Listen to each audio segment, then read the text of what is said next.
didn't see where they changed the designing and all that. Maybe it's white. Yeah, they made some changes. I did see one of their earlier buildings arguing that it was their national logo.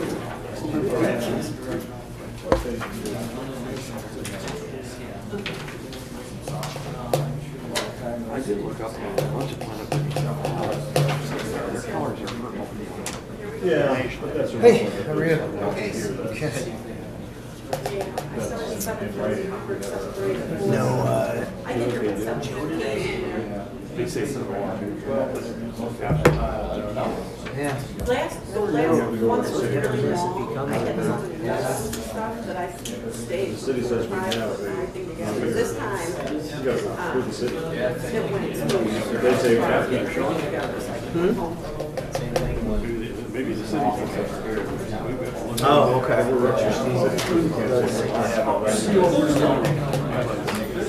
Yeah. How are you? Even if we gave it, Been good? Yeah. Busy?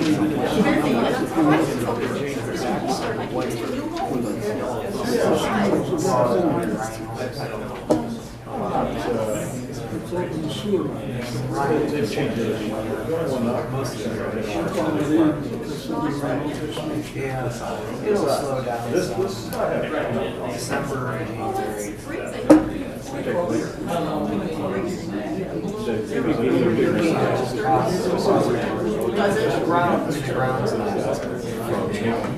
That's what until that ground freezes. Right.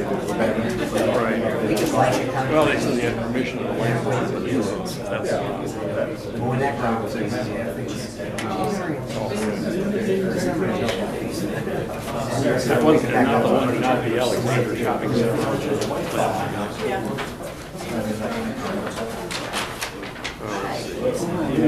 Westbrook? Well, I didn't worry about that. I worried about that.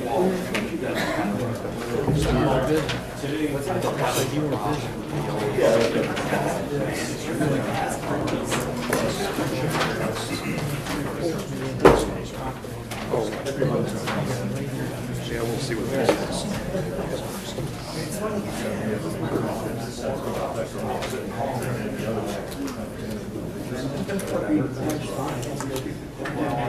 I never figured out what it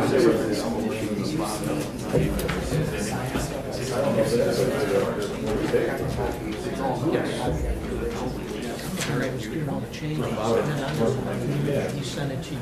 I thought that was I mean, he's red and white, like quality. Really? That's the only one in the American. Wow. That's very unusual. That's the reason. I mean, you're right.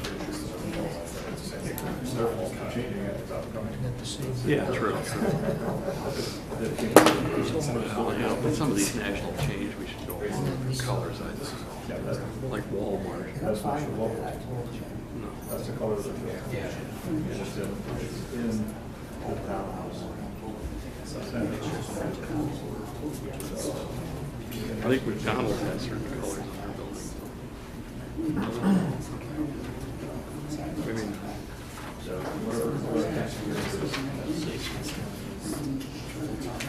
wow. That's true. That's true. Their McDonald's is beautiful. There's a hideous one down in Twinsburg, that brand. You see that? Just wondering. But that's what. I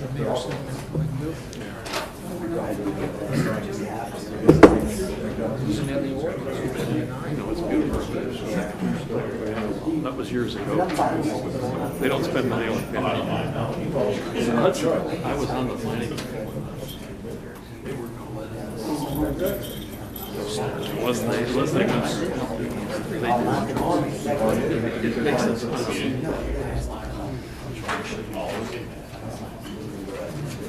Yeah, it was very unique. It's a beautiful. Yeah, cupolas and awnings.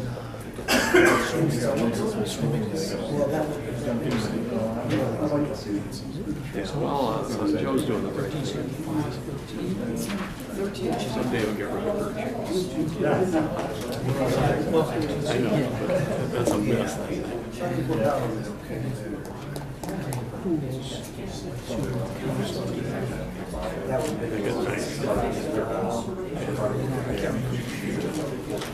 Well, it's so old. It's been there ever since I've been down the road.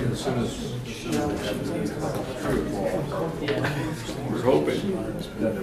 Yeah. We're hoping.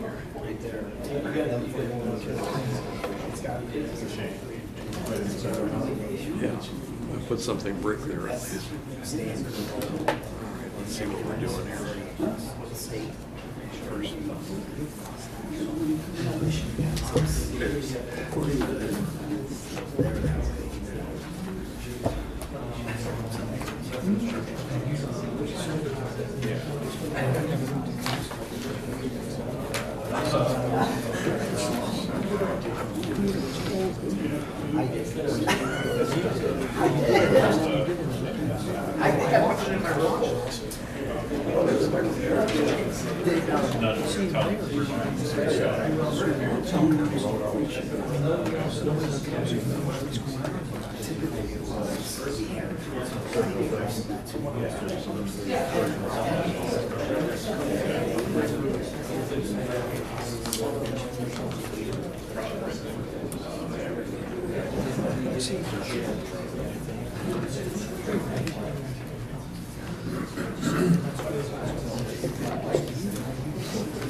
Yeah.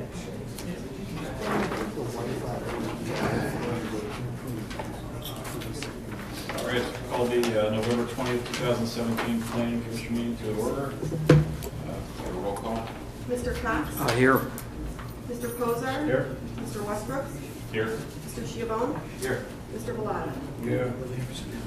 The first item is approval of the October 16th, 2017 minutes. Let's see if we're all here. Yeah, looks like we're all here. Anybody have any comments?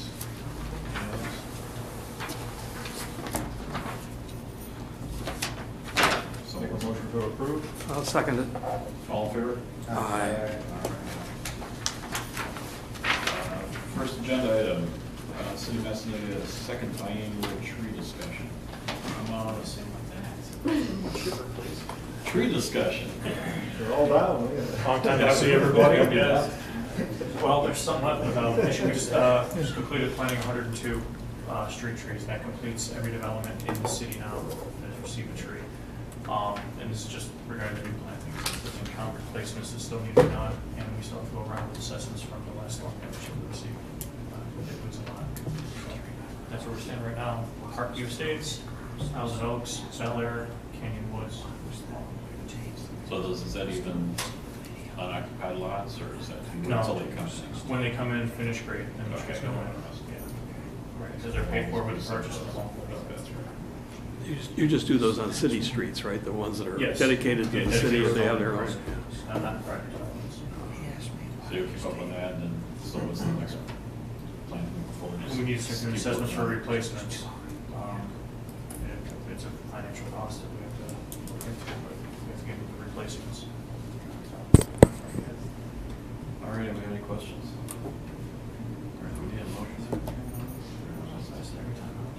don't think we ever did it. I think it's just the fact that you keep having your report on this. All Yeah, right. I get full up, so. Thank you. Thanks. Take care. Take care. All right, so next one is Planet Fitness signage. All for it. How you guys doing? Very good. How are you? Good. Okay, just want to give your name for the record. Yeah, go. Armando San Germano, Richard Picola, Carnegie Management.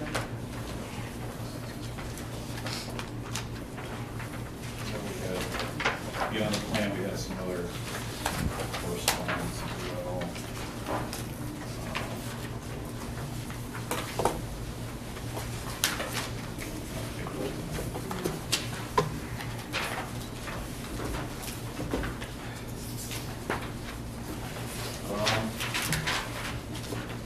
So the plan has been revised. We do have some new comments. Mr. France. Brandon, go over those. Sure, I can quickly summarize. This is, my review is based on some revised plans that were received in an email dated November 8th, 2017. My report's November 11th, 2017. Essentially, I think that we're pretty much there. The logo now contains white letters, but still has the yellow thumb. The way the language is written, Planning Commission can approve a secondary color. So to make the yellow thumb acceptable, you would need to make some sort of a motion that it's acceptable. The trim caps were previously shown as vinyl and metal's required. I couldn't tell on the revised submittal if they're metal. It's like the applicant shaking his head. So if they're metal, that's acceptable. And then the only other thing that we need some clarification from the Planning Commission on is the height issue.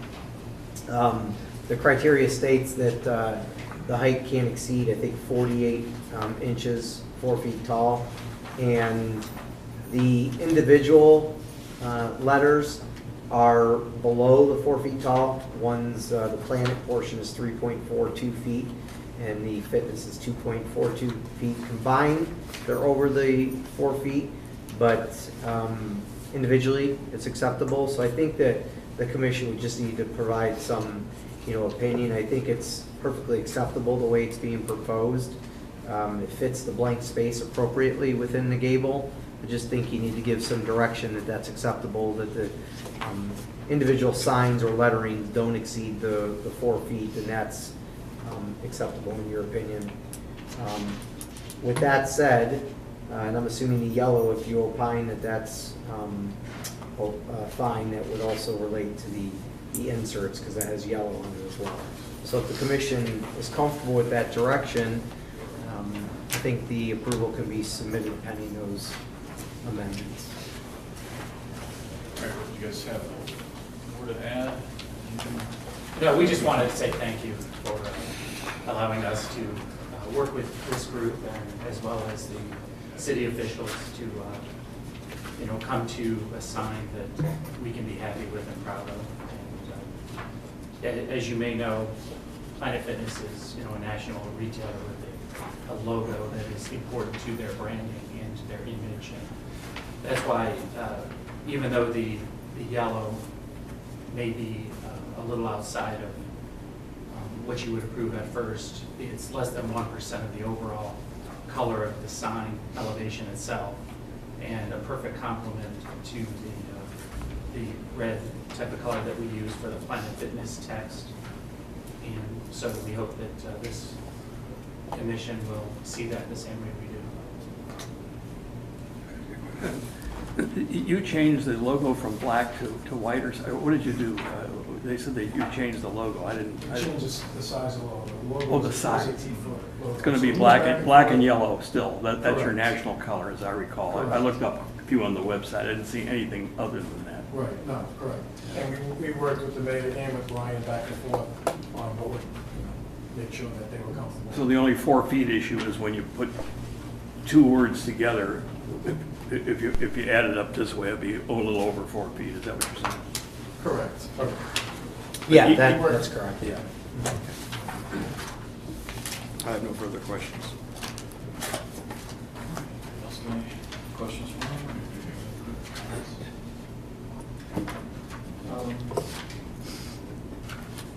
So actually, we would have to amend for two colors, the yellow and the lettering itself is not red.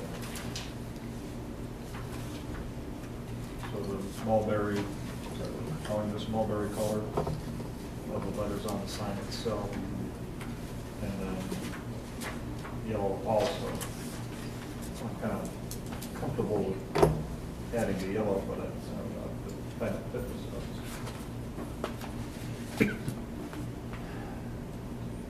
Brian, is that correct? Is that how you're seeing it?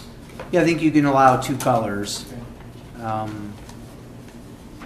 So you just have to accept that. I noticed your national chain, all of them on the websites were all that mulberry color inside and outside the building. Kind of, I thought it was purple and, I call it purple and, I forgot and yellow. Correct. Right. Yeah, well, that's why I think we've done that before for other national chains. I don't have a problem since it is a national chain. The way it's being sold.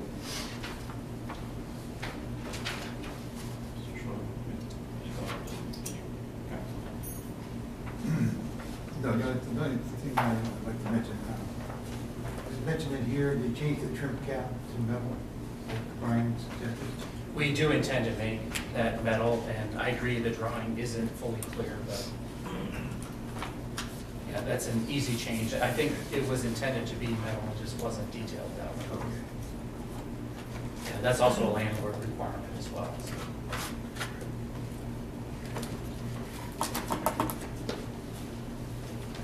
No other concerns. I think, yeah, size-wise, I think I'm okay with the letters. They're individually, they're not exceeding the 4, the overall size, for the size of space you've got. Bill, I think anything, one line would not look good. Look at. Color-wise, not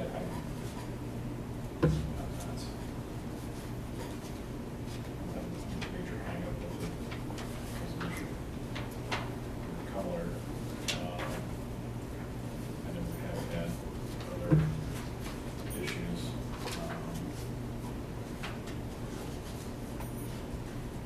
So it's the majority or doesn't.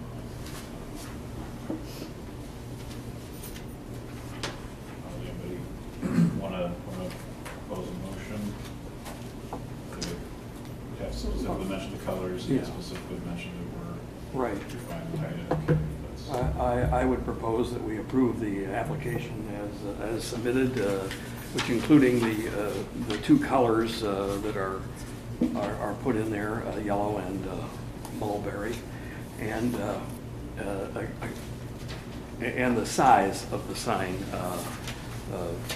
2 rows of sign, 2 rows of letters, and I guess contingent upon them changing making sure that the sign is in metal rather than vinyl. Yeah. Yes. Obviously. I'll say. Should we get all that down?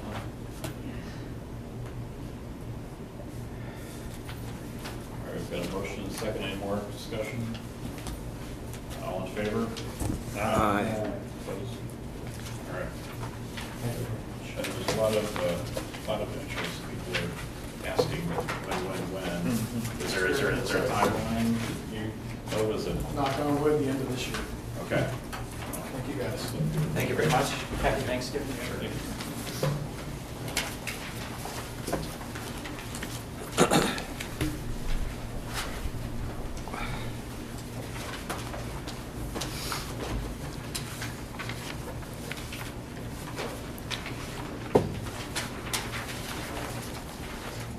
Next is signage, directional signage for Macedonia Commons.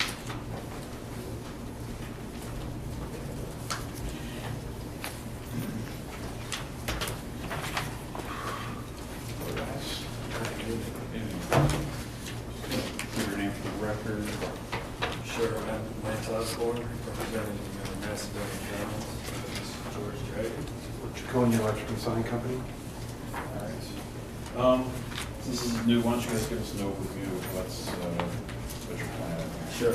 So we acquired the majority of Macedonia Commons in August, and since then, a consistent concern of the tenants out there is the lack of visibility on Route 82 and on Route 8. So the tenants that are represented on Route 82 are Walmart, Hobby Lobby, Kohl's, Home Depot, and Cinemark. And then there's a little monument for America's Best by the old Blockbuster and old Mattress Maker space. But the larger tenants that aren't represented are Ulta, PetSmart, Five Below, Torrid, Famous Footwear. We're in negotiations with a new 8,000-foot tenant south of Hobby Lobby. They expressed strong interest in having signage out at Route 82 and Route 8. And other tenants, including Chili's and Outback, do not have signage. So another thing, and it's been discussed in the past, it came up in our due diligence, but it was a sign contemplated to go at the interchange of Route 8 Macedonia Commons Boulevard. It was never installed, so we are proposing to install a matching sign to the existing sign that is at the northeast corner on Route 82. So with that being said, I'll hand it over to Mr. George, who since we made our original submittal, Mr. Franz had a comment letter which we've addressed in another letter to the mayor and to the planning commission dated November 17th, which you all signed. And I believe we addressed the board concerns, George? Yes. The major ones from the mayor and Mr. France, as far as the visibilities of the M1 and M2 signs on Route 82, and of course the setbacks from on the directional signs within Macedonia Commons. We've moved them out of the city right away and put them in, with their proper setback.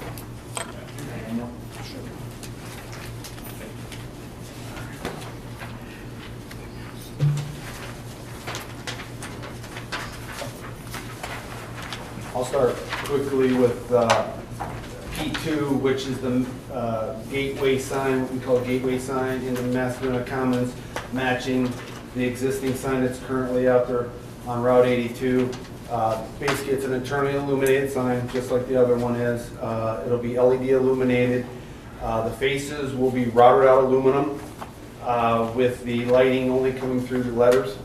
So all at night, only thing will light up would be the red letters on the sign itself. I'm thinking one thing, before we get to that, maybe you should, Brian, you want to go over your comments, and then you can, as Sure. you're going through this, you can say what you did address, so that we know. Does that sound good? Sure. Okay, go ahead. You probably want me to just read the whole thing in its entirety? It's up to you, it depends on how much you get the details. Yeah, the details. Voluminous. Well, I'll go ahead and do that because for the benefit of the audience. Okay.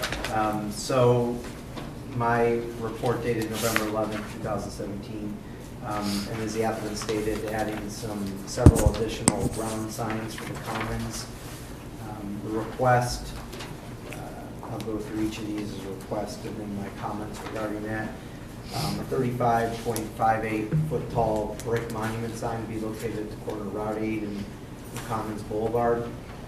The height of the sign is divided into several components. The base measures 7.58 feet tall, while the actual sign area is 19.75 feet tall. The sign area is divided into 5 inserts announcing the larger businesses in development. Each of these inserts are approximately 3.66 feet tall and 12 feet long. Just under 44 square feet each. A Western Reserve style gable caps the top of the monument and is 7.12 feet tall. Macedonia Commons is denoted in the top gable. The sign area of this portion of the sign is unknown, but it appears to be approximately 30 square feet based upon a quick scale of the plan. In total, the area of the monument sign is approximately 250 square feet. It's identical, almost identical to the one that exists at the corner of 82 and Macedonia Commons Boulevard, with the exception of development name in the gable. So my comment is, section 117907A, B, F of the code permits one freestanding sign with a maximum area of 60 square feet. A second freestanding sign is permissible in this instance since the development is located on a corner lot. The overall height of the sign is limited to 16 feet pursuant to Table C of the sign code. So we obviously have, a disparity in the height in the area. So to overcome that, the applicant would either need to revise it, which would look really out of scale, or seek a variance from the Board of Zoning Appeals.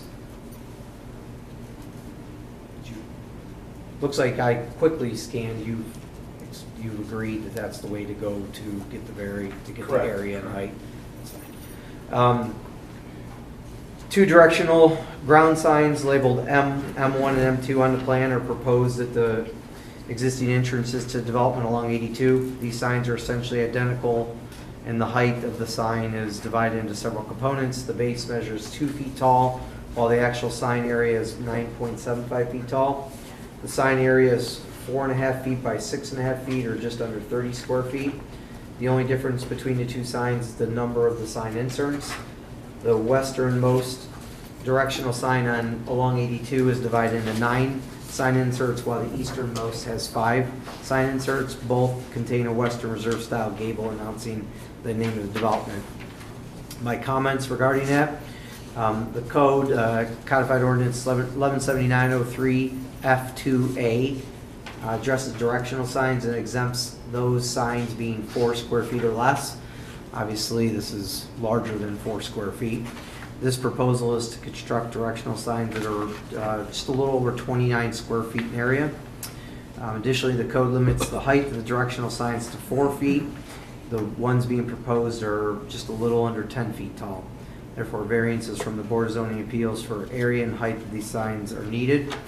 If the applicant seeks the variance, I encourage the Commission to recommend to the BZA that this signage be replaced with the D-style directional signage because they're shorter and less visually impactful to traffic entering and exiting the development.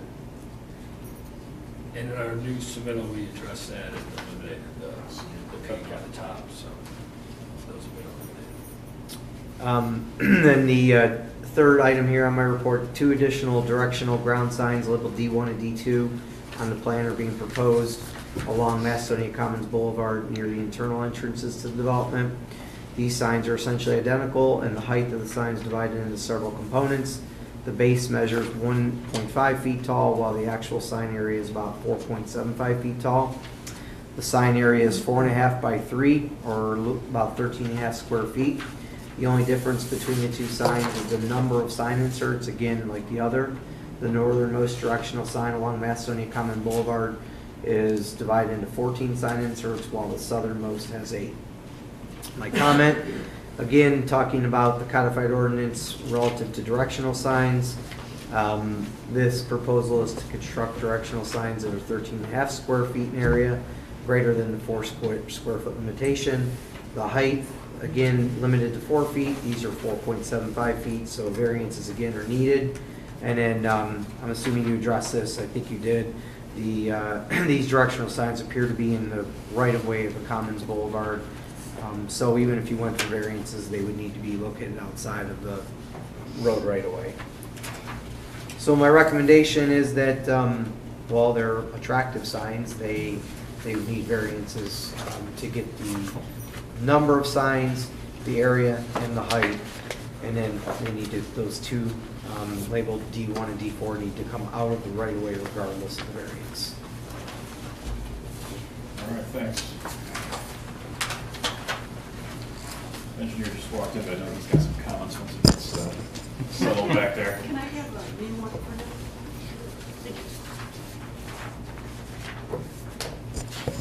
Catch up, they've got it revised based on some of the Email. comments.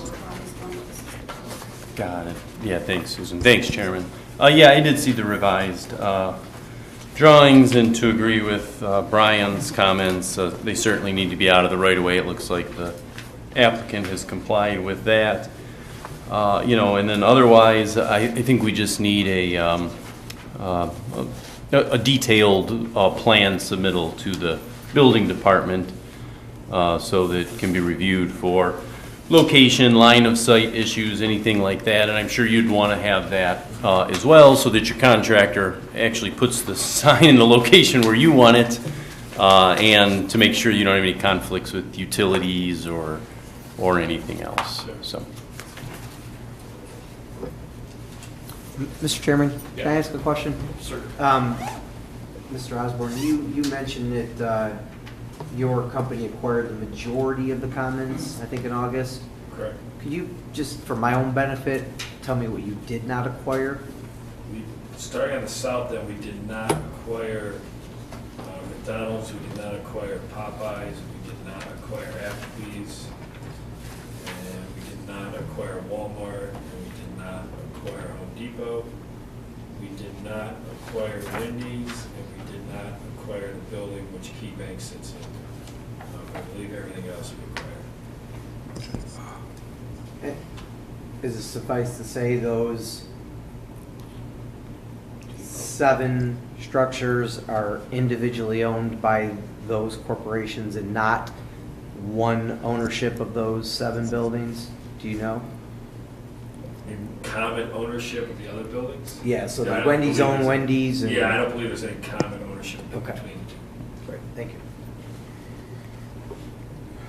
Now we went through all those comments, yeah, I don't know if there's any. Well, getting back to what, the first sign being the P2 sign, it will, like I say, be illuminated internally, LED.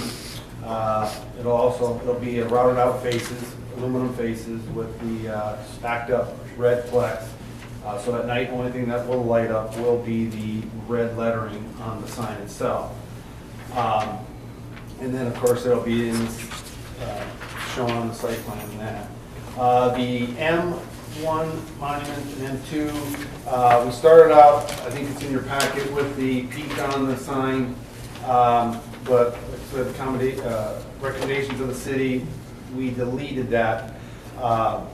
Basically, these will be in the, behind right away, per the city right away, or the city setback, I should say.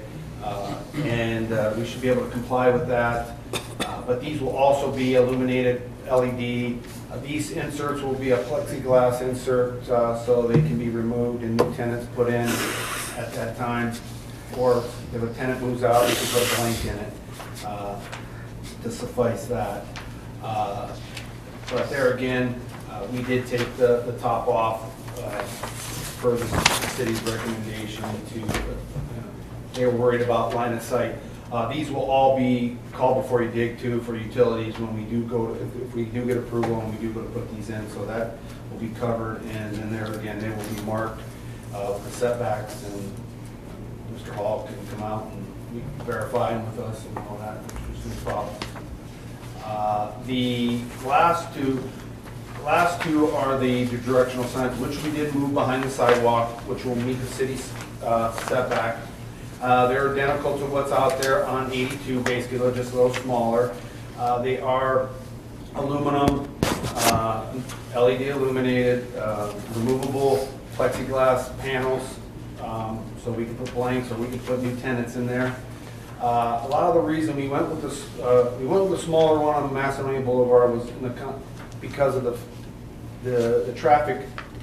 One is to alleviate the traffic off of Macedonia Commons and to hit the right store. Basically, the parking lot does fill up, and it can be a real nightmare without knowing, okay, this is the entrance you want to go in for, say, Ohio Savings Bank or Walmart. But the traffic does move slower on Macedonia Commons Boulevard, where on 82 it moves a little quicker, and we wanted to go with a little bit larger sign there, so it's a little bit more readable, and people can pick it up quicker and make their decision to pull into that entrance for that particular store, or move down farther and pull in for the other store. It's basically just to try to alleviate traffic also. It was one of the questions brought up and people have complained. We were trying to, this will definitely help finding, because the plaza is, the Commons is very large and big. And if you're somebody coming new from Akron or something off of 480 and you don't know where you're at, it definitely will help.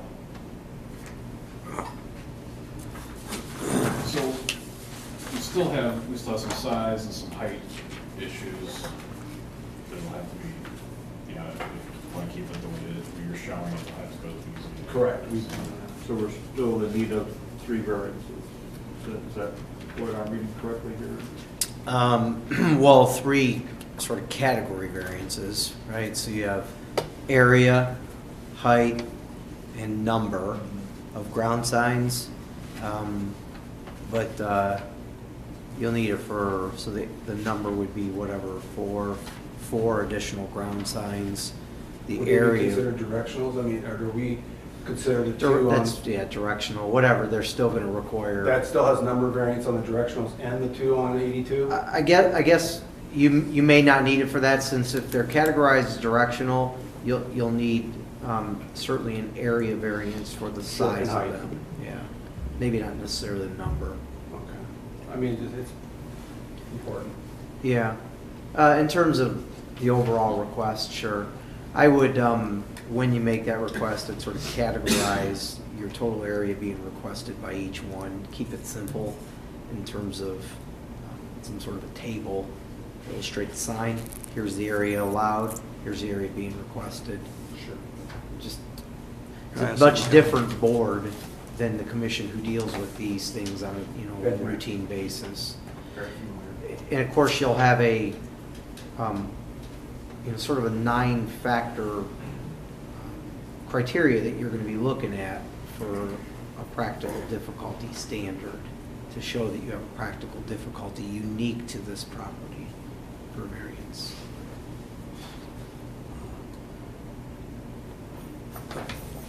Let me ask, when you were talking, are you proposing to knock these peaks off? Is that what you were proposing? Not on the main side, no. No. Just on the 2. These look rather attractive to me. You were going to leave that and just get the variance? Is that what you're doing? For that exact sign, we're proposing to leave that. We originally matched this design on smaller plans. Yeah. There was a concern that this could cut down the visibility of these smaller signs. Right here. They put them right there. So we've eliminated this. The peak. The peaks on the 4 smaller signs, but we're intending to have it on that side. That's be on 82 and on Route 82 and That's on the existing one. and Route 8. Yeah, Yeah. that's the existing. So you're going to leave those? This is the proposed, yep, Yeah. you'd like to have Right. one tent. All right. Yeah, they removed this off the book. The little signs, okay, I misunderstood. Does anybody else have any other questions?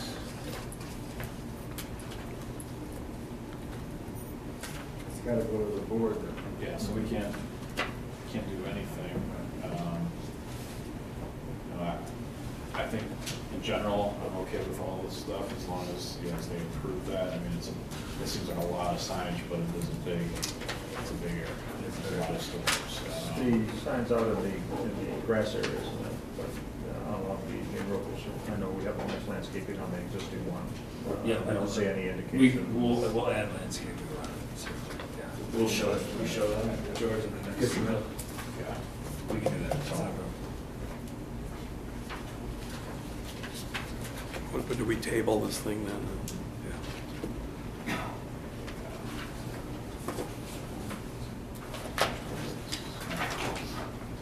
So yeah, we'll be happy to come back and try to add landscaping, see what the BZA rules, and if it goes favorably, we'll be back here. How big these words are? Well, on which ones are those? This is The one- one, the other one. Actually, the lettering is around, it's right around 2.5, because the visual opening of the panel is 3 3/8 inches tall, but 24 inches long, 24 and 3/4 inches long. So each letter will probably approximately be about 2 3/4, 2.5. I guess, I mean, you know the business better than I do. It's just, is that is it tall enough to read and recognize as you're coming down the road looking for something and scan through there and see, where's that mine, there's the fourth one down, okay, it's to the right. Is it? Well, that's why they're two different sizes. That's why you have the smaller one within the column, and then the other two are a little larger on the outside of the columns, because you need approximate 4-inch letter on the outside to be visible, especially with the traffic. Then you hope, of course, you have the traffic light that kind of slows the traffic down, but still, you know, that's why we asked for the two larger signs on Route 82. Give us a little bit more visibility, a little quicker response time. But the directions, like I say, you go in, once you're in the commons, it's moving slower, and that, so you should be able to read the directions, no problem at all. All right. Anybody has anything else got comments? Motion to table? I'll second it. All in favor? Aye. All right. Good night. All right.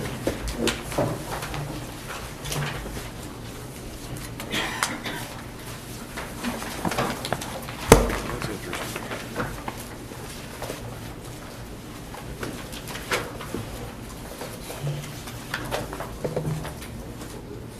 Next is final plat approval for Spruce Hill Phase 2.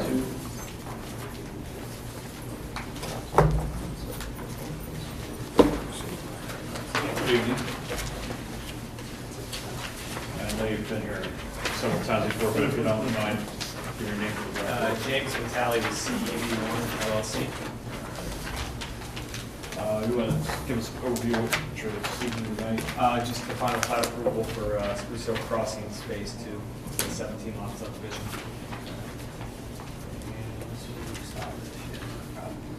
Okay.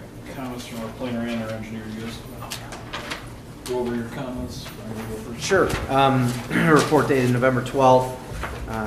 The final plat approval for 17 lots in Spruce Hill. Again, it's been talked about a fair amount. I just had a few comments. The covenants and restrictions must be approved by the city. These documents should be recorded with the final approved plat. The building envelopes must be shown on the individual lots to ensure compliance with Section 116305 of the code, specifically maximum density, spacing, and setback requirements. I know you've probably gone through a plan approval previously. Just show them on the plat. It's just helpful. Landscape plan, sort of documenting what's going to be installed in this phase, and you have some common area that should be also shown. Any uncompleted landscaping should be bonded to ensure installation in early 2018. And then construction agreement and maintenance bond required, submitted to the city engineer. I think you have all private streets, so I'm not sure what they would bond, but it'd be whatever the engineer and you work out. So provide those density, spacing, and setback issues are being complied with and shown on the plat. I would recommend approval subject to the few comments I have. Sure. Thanks, Chairman. Hi, James. How you doing? Yeah, in addition to Brian's comments, I would just say that otherwise, generally speaking, the plat is looks fine, is acceptable to the city, with the exception of the few detailed survey bits of information that we'd like to see on there, prior to us signing. So, otherwise, I think the commission can vote to accept. So. Yes. On the original, we discussed spacing of the fire hydrant. Yes. I haven't seen any on this revised section. Is that typically shown on a plat like this, or is that for the site plan? No, typically, I was just telling the fire inspector, typically the hydrant locations would be shown on the approved plans, but not on the property line plat that we're considering here. And if you need that information, I can send it to you. If anything's changed with those fire hydrants locations or number or anything? No, like that? It's just, it's all, everything that's on the construction plans over submitted. What questions you got? Well, I was going to ask you, you think we can approve this subject to the administrative approval of the things listed I would think so. Yeah, that's what I was thinking. You guys, any of those details, sticking points for you guys, or if you're okay with those being approved? I would continue on, assuming the administration can check off those last few little items, unless you have something else. You okay with I that? just go with these 4 items as listed here, please. Yeah. And just the covenants and restrictions being submitted to the existing homeowner associations out there, and we have an agreement with them. So those have been recorded since the early 2000s. So we're just submitting to that HOA. And a construction agreement has been entered into with the city already. That's been provided to the city attorney and signed. So that's been taken care of. And the landscape plan was submitted when we did the PUD approval, but I can resubmit that again, which is for the city to have. So do you have any problem with any of these 4 items or any of the markups that? I've either done most of them or some of it just needs to be shown on the plat, like number 2, so it's no issues. Make a motion. Yeah, I'd move we approve the final plat plan for Spruce Hill as indicated, subject to administrative approval of the items listed on Mr. France's letter and the engineer's requirements. Okay. Second? I'll second. All right, all in favor? All right. Aye. All right. Thank you.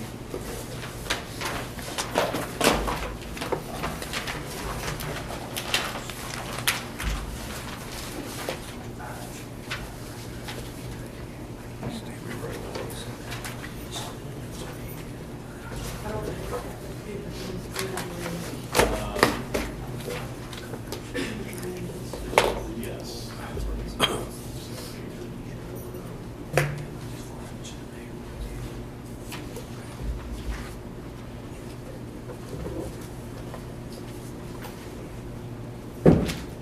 All right.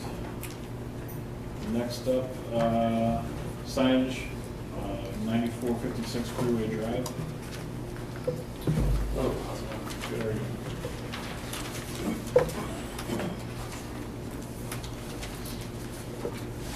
All right, I know you planned your report after this one. Yeah. At least not recently or anything. No, not this one. All right, do I give your name for the? Joe Burdine with Signorama in Macedonia. All right, do you want to just give a little overview of what's planned here? But Brian would read it all. He will. Just kidding. They were proposing signs in 3 different areas at this particular location. I guess I'll start with the individual wall letters, the exterior individual wall letters. They're going to be pin mounted to the existing building structure. Will be made out of aluminum. There'll be a Pantone red color used, the partial part of the O, and the remaining letters will be standard black. There is also a red underline as well. Those types of letters will be, I believe they're 3/8 inch thick. So, and they're going to be all solid aluminum.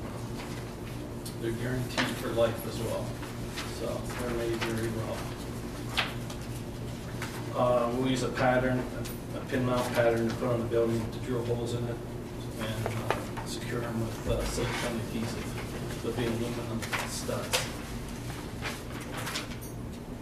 And pretty much does that. It'll be about 10 foot off the ground at the bottom of the letters. You've got a couple like a monument sign. Yeah, there's a monument sign too. And is this is driven by a name change or? No, actually we did the signs for the other location too. I forget the name of what they're called now. Those people still own the building. Okay. Olin is leasing it from them. Okay. So the monument sign, Yeah. a couple sides of that. Let's do the monument sign. If you look on the monument sign proof that was provided, we had listed 2 options, option A and option B.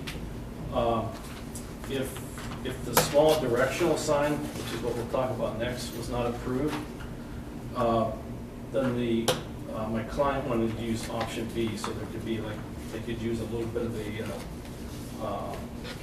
directional information on it. But since, Brian has said that the small directional sign is good, then we would be going with option A. And those are 4x4, single-sided on both sides of that monument. They're made out of what's called a aluminum composite material. It's like a aluminum sandwich, sort of. There's polyethylene in the middle with aluminum facing on both sides. And they'll be attached with stainless steel screws.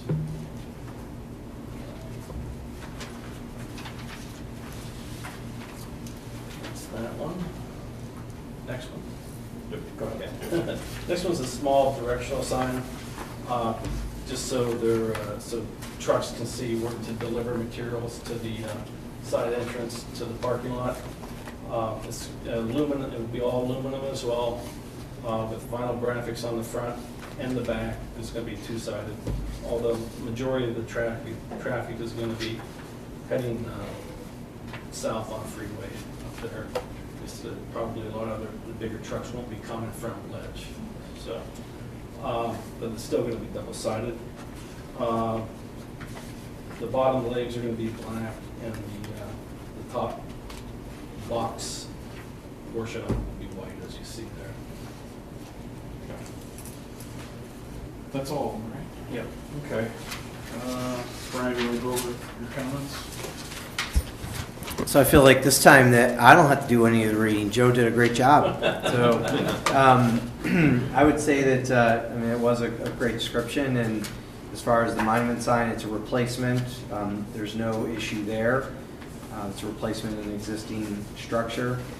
The additional wall sign is a little less than 20 square feet, and they're allotted quite a bit, so there's no issue there.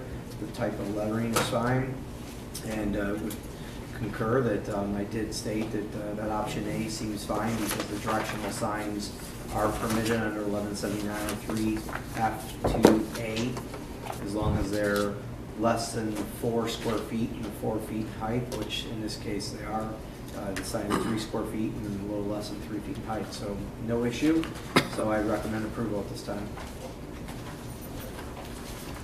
So a comment first. Just looking on your drawings, and you do not identify the material like for the posts, supporting posts, nor do you show any details for the foundations on this.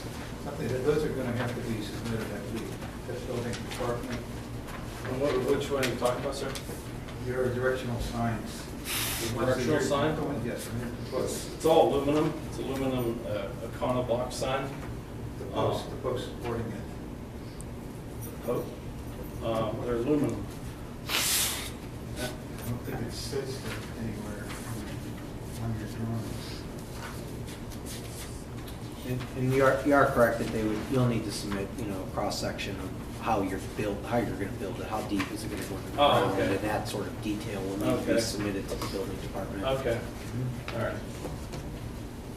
We'll do that then, yeah. And some, a little more clarity, I think, on the foundation type you're going to use, how you're going to do it. I think all you say here is like, basically, you put it in the ground with quickcrete. I think you need something a little more detailed than that. What do you suggest? I mean, it's not that big Well, a I sign. mean, whoever, I understand. Yeah. But for someone going out and inspecting, he should have something in his hands as to what he's looking at. Okay.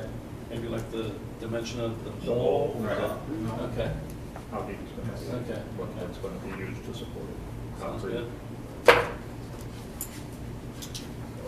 All right, anybody else have any thoughts? So we'll make a motion, and I might suggest that we, in the motion, we should probably mention that we limit option A for the monument sign. There, go ahead. And make a motion to approve the monument sign being option A, and with administrative approval of how the ground sign is going to be mounted into the ground. I'd second that. All right, any more discussion? All How in many favor? copies, I'm sorry, how many copies of those do I need to turn in? Just one with the plan or? we're not, it's not probably Okay. this. You guys aren't gonna see it, it's just gonna be us in the building department, so Okay. 2 would be sufficient. 2, okay. So administrative approval on how ground sign It's, constructed, mounted as well. is mounted. Installed. Install. Yeah. Ground. All right, all in favor? Aye. Opposed? All right. Thank you. Thank you. You stick around. Oh, okay. So this way, it's supposed to come. All right, and the next one is the sign of United Methodist Church. We'll get started with it in a second. Sign.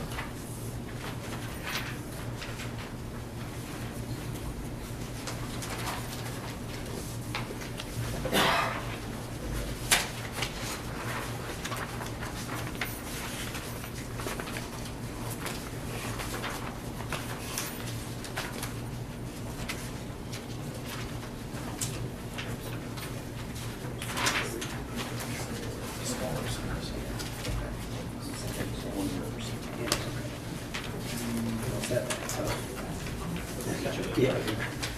Did you second that last one? Yeah.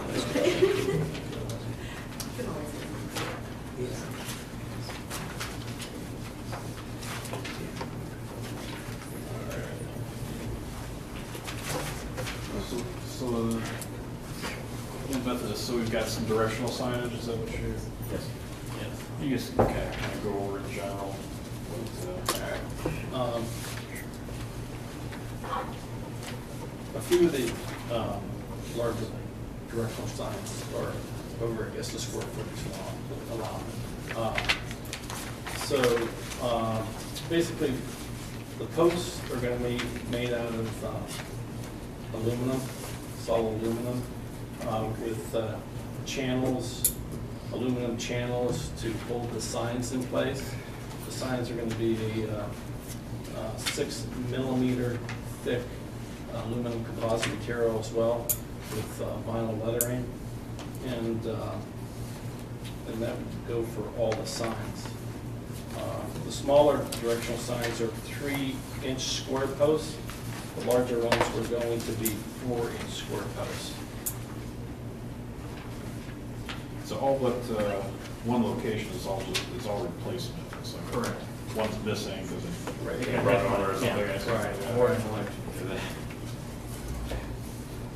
And then you have the one new one for the main entrance.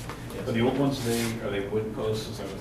Yes. So we're going with a longer lasting maintenance free. We had a celebration and there was some funds raised and they wanted to update this. So, we decided it's all wood, we would go with something a little more durable. Okay. Brian, do we go over your comments? Yeah, well, I mean, there's not a lot to say other than the only issue is the larger directional sign. That sign is a little over 8 square feet and 6 feet tall. And again, as we've learned here tonight, directional signs are limited to 4 square feet and 4 feet in height. So either it'll have to be reduced to comply with the code, or you'll need to seek a variance for that additional I was area. trying to, Oh, yeah, go ahead, please. Ken Shelko. I was trying to find out if there was a variance when they were installed, but we couldn't find anything at this point, so. Yeah. It may, I don't know if you're engaging in that dialogue with the city Yes. or, yeah, so, I mean, if there's no record of it.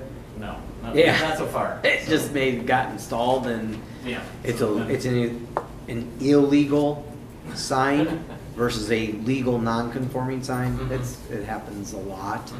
Mhm. So now you're here Mhm. to get approval and it needs to be done according to the code. Okay.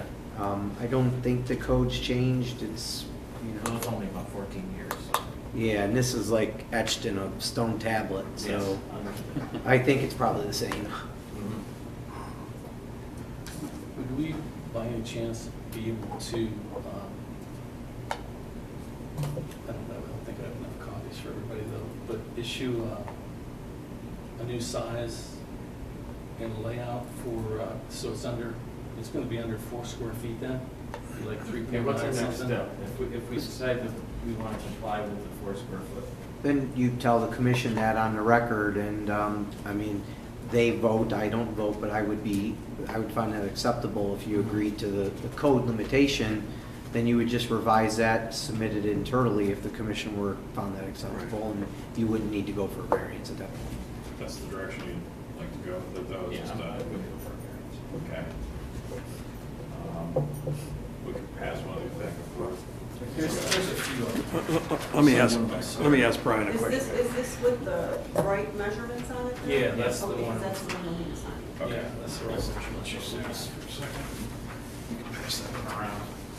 That's a corrected one. Now, there's two, there's two differences from what was originally submitted to these ones here. Right, that's why I need The that. the two differences, of course, the size of the This is 4 sign. feet. But in the height, as well as the post size. Since they're smaller size signs now, Yeah, the they're sized. posts, all the posts for all these signs would be I can see it. 3 by 3s. Okay. Originally, it was a 4 by 4 for the bigger ones, yeah. So that'd be overkill for the smaller signs. I have a question for Brian.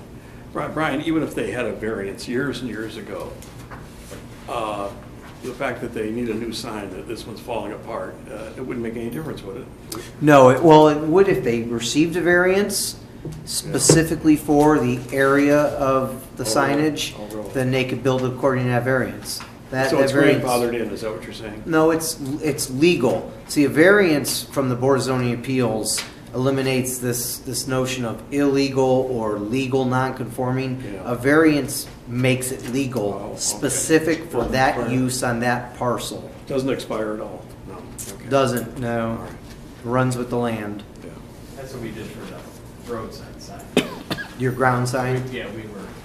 Yeah, it seems that I remember something. Not Has the it been dynamic since? part, but not the size of it. Yeah, because it's been since 2006. Yeah, I go back to 6, so I thought I remembered it. Joe, did you have any comments? No comments, Chairman. We did not put, if you were asking before about how it's going to be set in the ground, actually, I didn't consider that part yet. Because we need that to, You guys. we don't know what's going to be. Yeah. Okay. So this is gonna be your official proposal? Yes. It'll replace the, It's going to all the replace rest of the the picture, but it'll replace this the page large, of it. yeah. All the smaller entrance and exit signs are the same, except for the larger, the larger ones that we can replace with an under the, almost what, 3.9 something square feet. Okay. I'm okay with doing that, and approving it, administrative review, if you guys. Right. Sounds good to you guys. Right. I think Mr. Poser is going to abstain. Oh. It's your church. Well, I'll make the motion if you want. Go ahead. Yeah, I would move we approve the sign, subject to administrative approval of the size, the revised sizing as indicated on the revised document we received. All right, motion. Second? Second. All right. All in favor? Aye. Opposed? Abstained? Aye. All right. All right, guys. Sounds good. Have a nice Thanksgiving. Thank you.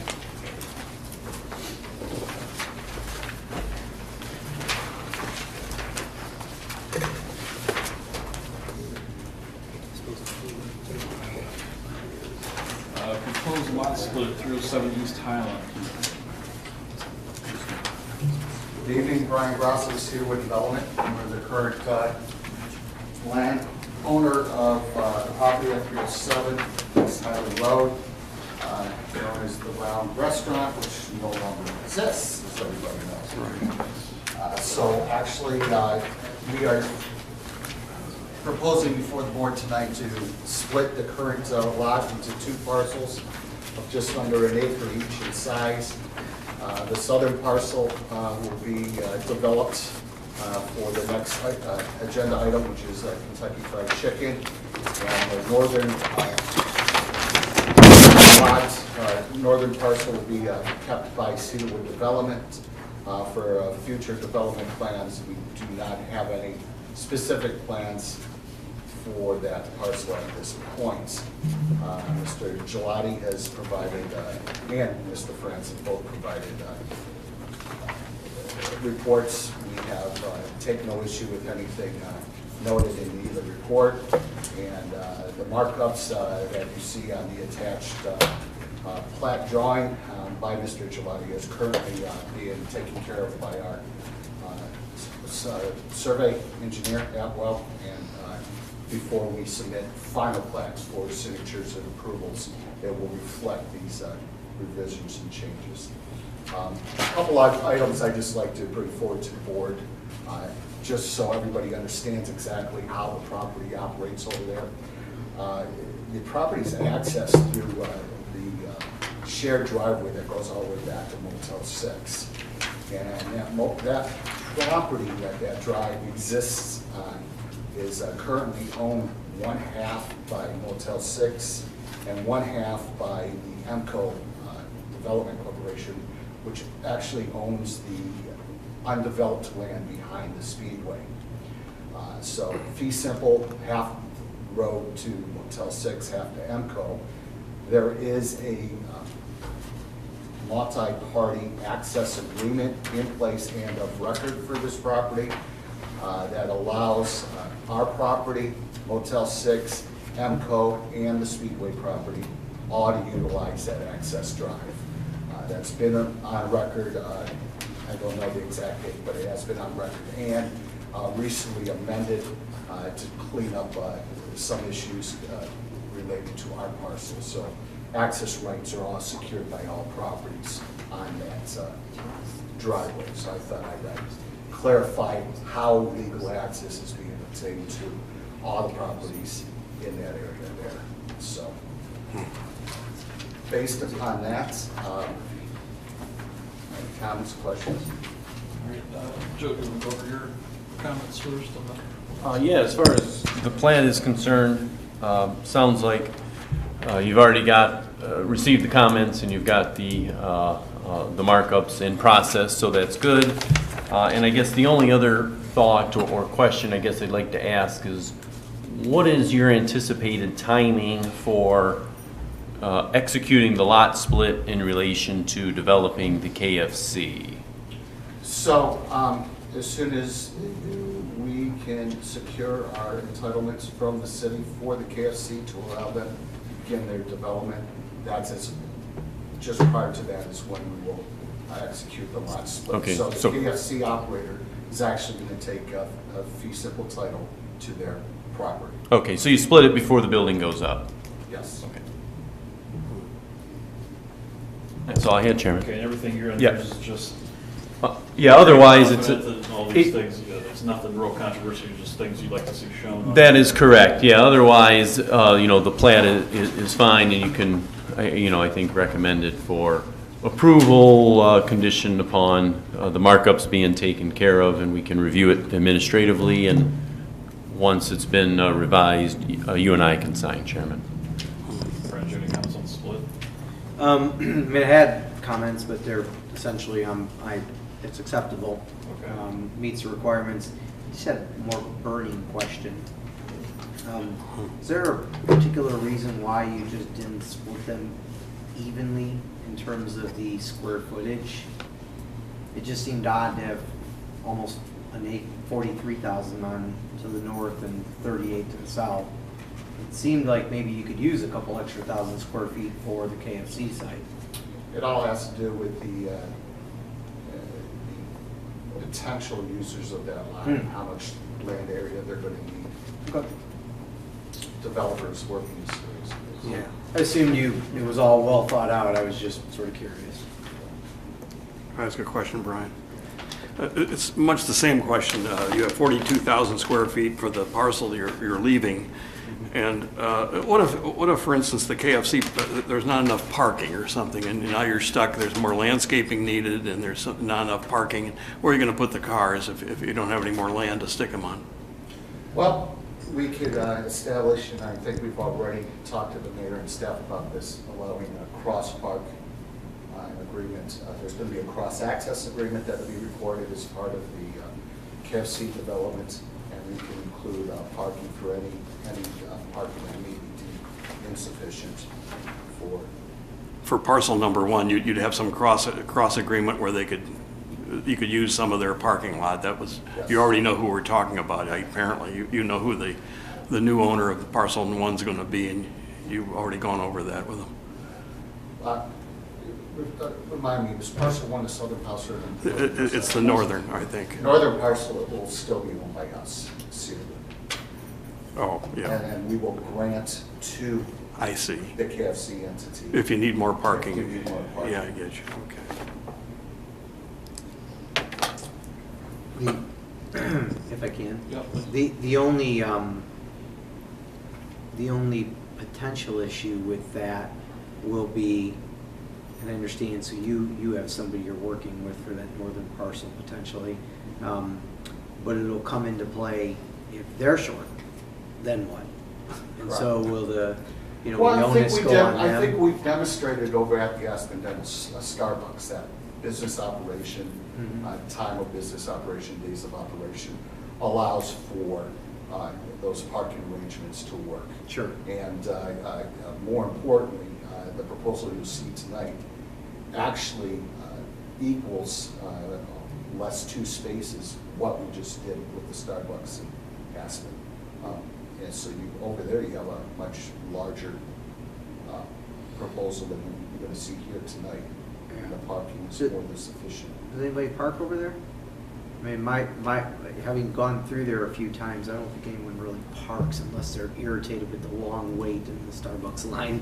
Then maybe they park. Well, I'm not there all hours of all days, but I've stopped in intermittently, and actually, I believe the parking spaces have been occupied more than the drive-through. I think there was initial concern from the board about the drive-through and stacking, and I think the opposite is held true.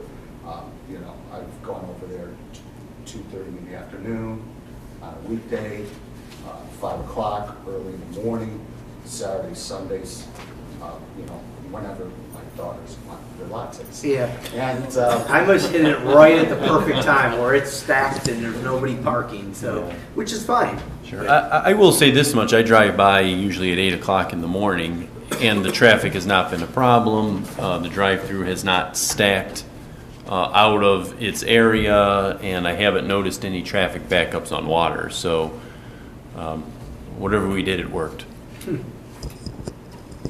See, we know what we're doing. Once in a while. All right, does anybody got any questions on the, go ahead. I have a question, just because I'm still kind of new. We're sitting here, we're going to approve this plat split, right? Yeah. I mean, we're talking about Kentucky Fried and whoever, they can change that plat, or change. We're approving the lot split. And, I mean, we're doing a lot of talking about Kentucky Fried Parking. Details. We don't know for sure who's going to come in there. Well, we know the southern half will be in Kentucky for sure. Well, that's the next thing on our agenda. Yeah, okay.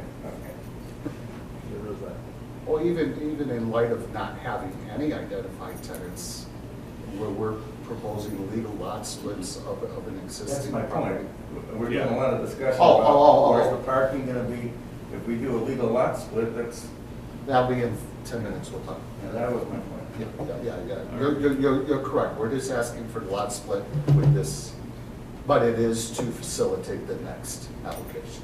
All right, does anybody know comments? Everybody okay with administrative review of the comments? Okay, someone will make a motion. Make a motion to approve the administrative comments and to the engineer. All right. Second that motion. All in favor? Aye. Opposed? All right.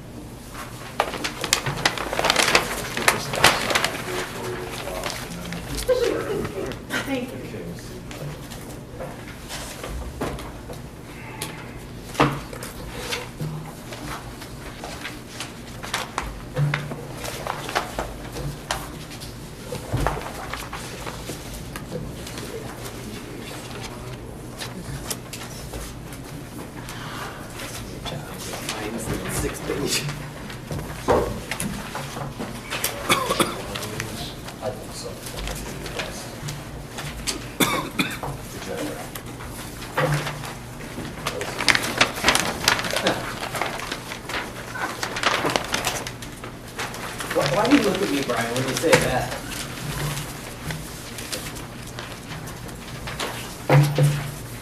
Must be the name. Could be. Right. So again, I am Brian Grosso with Cedarwood Developments. I'm joined up here with Alessio DeFranco, who will actually be the owner-operator of the new KFC here in Macedonia, Ohio, Alessio. And Roger Lyon, who is the design manager, development manager on behalf of Alessio and KFC Corporate. Alessio is the actual applicant.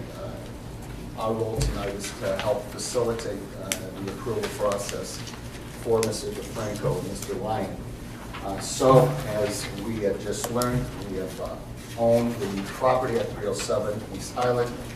We are currently going through a lot split to create two legal parcels. The south parcel is intended to be developed for KFC. KFC is proposing a single-story building of approximately 2,382 square feet. It contains 42 customer seats as well as a drive-through facility, along with the required traffic flow, parking, everything associated with that development. Let's turn to the site plan. I think C3.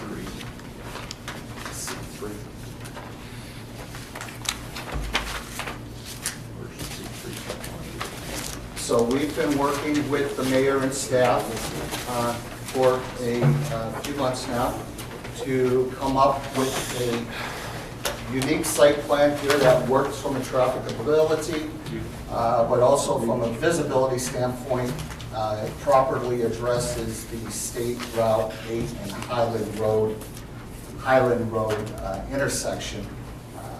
What we've done, and I think works fairly well, is we've taken an orthodox site planning location of the building and turning it to address the corner proper.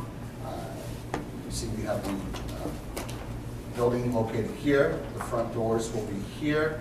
Drive-through will actually be facing the hard corner. We have a drive-through lane as well as a bypass lane going around the south side of the building. We show 32 parking spaces interspaced throughout the property here. We do have a dedicated in and out shared driveway for this parcel and the remaining north parcel that access the shared access drive that I spoke to earlier tonight, as well as an exit only back into that access drive onto Highland Road. Mr. France, I know, has a detailed report that he'll go through, as does Mr. Gelati. We'll be able to address those comments and concerns.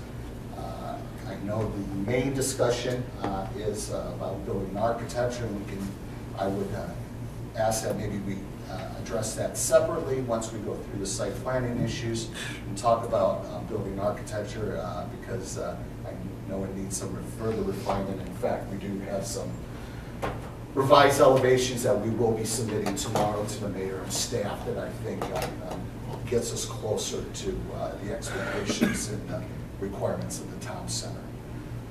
So with that being said, I will entertain any questions related to the proposal.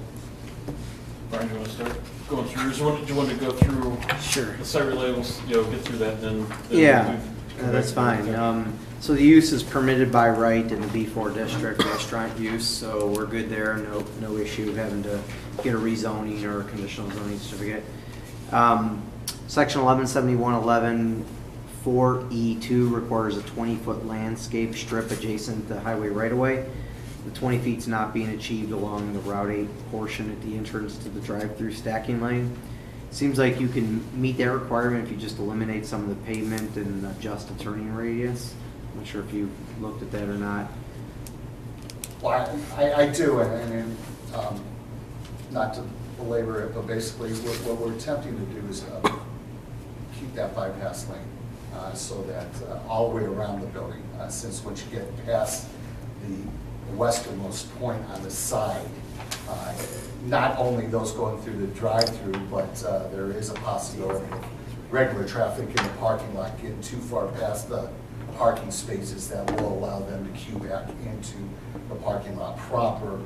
Additionally, it's sort of being driven by this orientation of the building and the driveway arrangement. I think we all acknowledge that there were previous plans done that basically have the building parallel and perpendicular that met all those requirements, but I don't think really met the expectations of the mayor and the city. So we're trying to balance those. So we recognize that that will have to go in front of the Board of Zoning Appeals.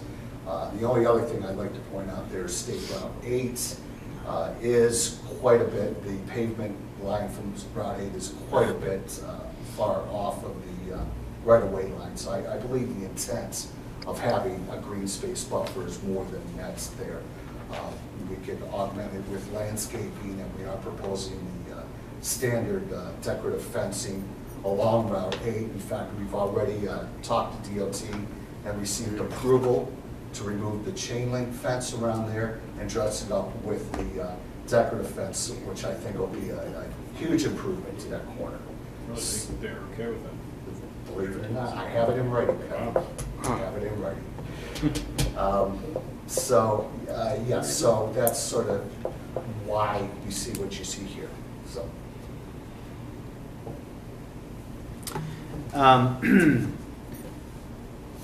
The 4-foot tall wrought iron fence that you're showing along Route 8, it ends on the adjoining parcel to the north. I'm not sure if that was just a small oversight or you had to end it because it needs a cap.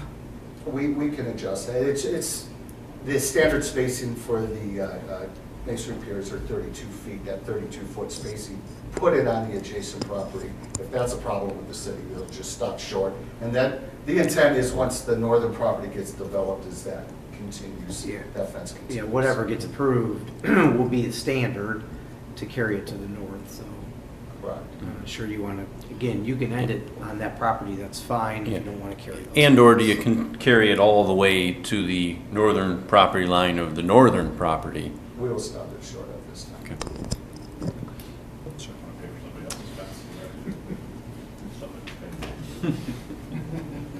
fence. That fencing along the rear building elevation, this is more of an architectural issue, design issue, but I guess we can talk about that later, but that Trex fencing won't be permitted in the town center district.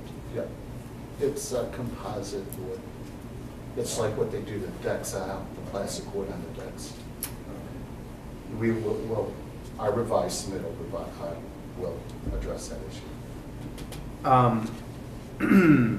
Parking wise, they're showing 32 off-street parking spaces, with 2 of those being barrier-free. It's 1171-11C. The code requires off-street parking for restaurant uses be calculated at 1 for every 50 square feet of floor area. Utilizing that standard, 39 spaces are required. That's taken the square footage, eliminating 20%, which is an adjustment you can achieve in the code under 1171-11B2, and you can eliminate 20% of your square footage to get you down to 1906, and then it would be calculated based on that. So you're a little deficient in your parking. You either need to get a variance or do something where you share the parking. Again, we had some conversation about the whole Starbucks Aspen Dental, and it worked there, given the hours of operation. Since we don't know what, may or may not go on the north, that'd be something you'd have to either get that variance or have that documentation submitted. May I ask a question to that point? Does the city allow spaces to be land banked? Basically areas designated on the site that parking could be constructed if necessary? Yeah, we allow for shared facilities.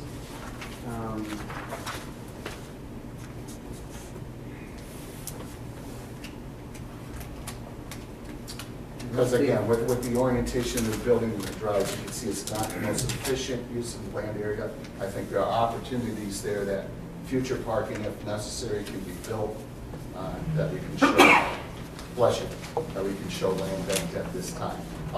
Since we have to come back anyway, maybe that's something we can talk about offline, Brian. Yeah, we can talk about it. I mean, I don't think the city has a land banking provision in the code that I see. There's the shared or combined use option, which is what we did with Aspen and Starbucks. And the commission can, in a mixed use project, again, we don't know anything about the north, and you know, if you're not at liberty to talk about it, that's fine. But there's ways to reduce based on some justification. So maybe by the time we finalize things, you might be in a position to be able to share that. We could talk offline.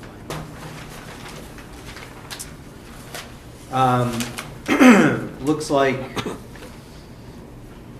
like you're proposing 10 by 19 parking spaces. I don't know where that came from. It's clearly marked 10 by 20 on the plan. Yeah. I clearly missed it. So that may be the case, and I just missed it. So if they're 10 by 20, that's great.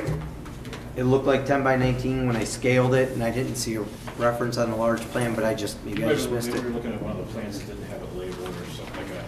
Yeah, look at C 3.1, Brian. That would require me to pull. It's there, 10 by 20. Yeah. So that's good. We'll comply. Yeah. And then Same with the drive aisles, 22 feet. The 22 feet? Yes, sir.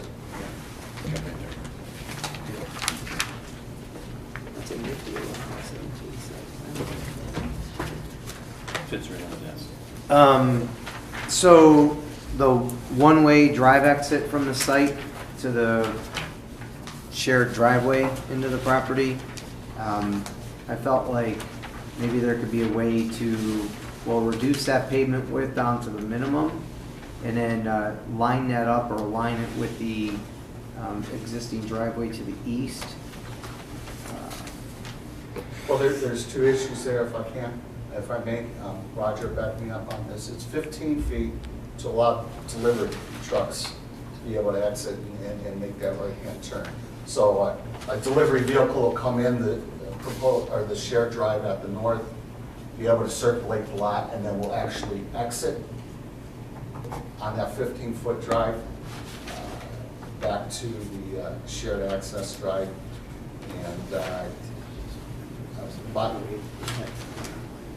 And I would submit, if you were to align that directly parallel with the Speedway drive, you're going to have people trying to cut across from Speedway and go into that. So I think the geometrics, and maybe Mr. Westbrook here, is more advantageous to one-way traffic, which is what we're trying to achieve there. Yeah.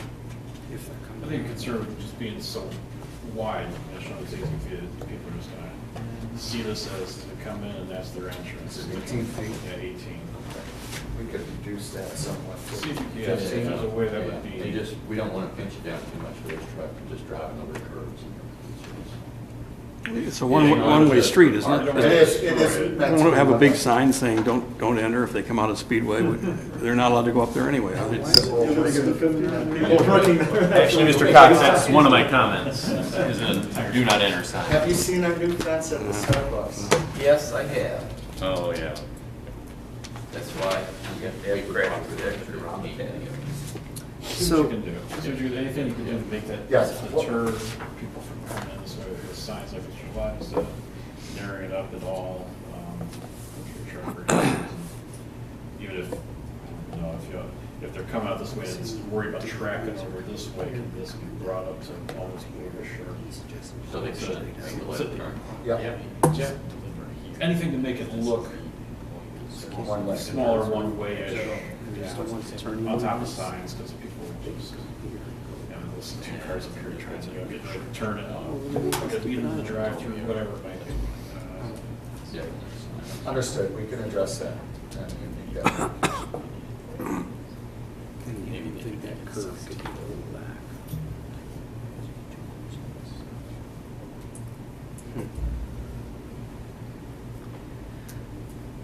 The site curbing shown along the northernmost two-way drive aisle extends beyond the subject parcel. I was just unclear whether the curbing will be eliminated when the parcel to the north develops. Correct. In the appropriate spaces. Curb cut as needed. Correct. Okay. So most likely when this goes, it'll probably be some kind of cutback thing. Exactly. To be a parking lot, but this is where everything's, but since you're not developing that, you're gonna curb it off, so it's not. So nobody. People don't start yahooing it over and empty lot. So you'll just cut appropriately where needed. Yes. Right. Although I'm not sure, but yeah.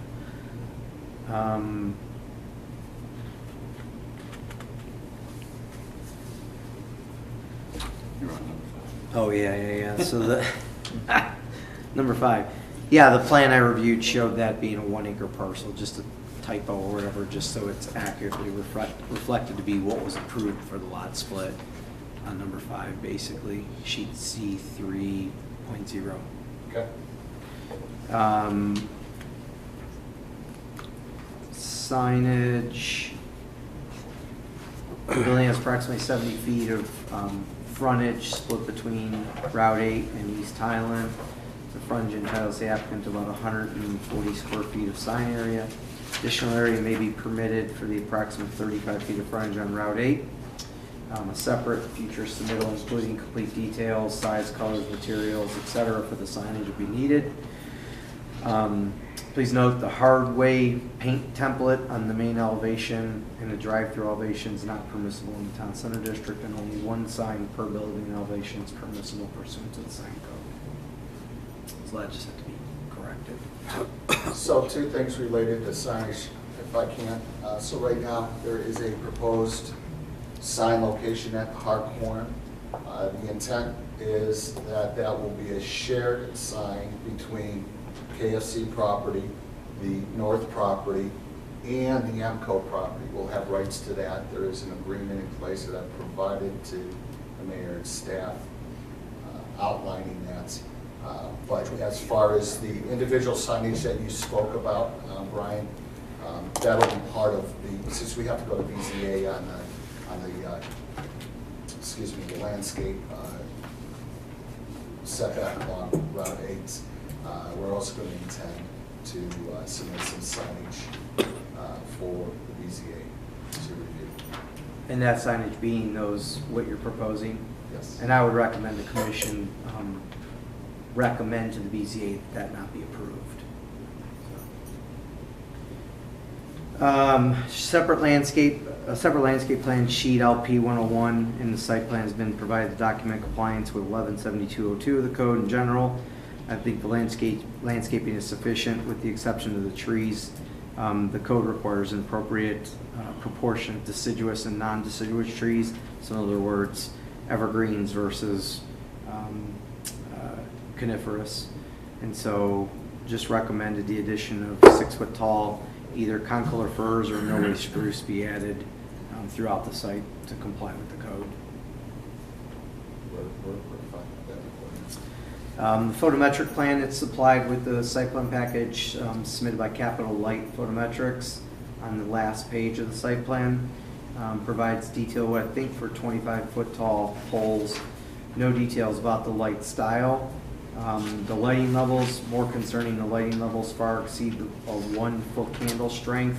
That's been the maximum strength the city has historically utilized for non-residential property lines.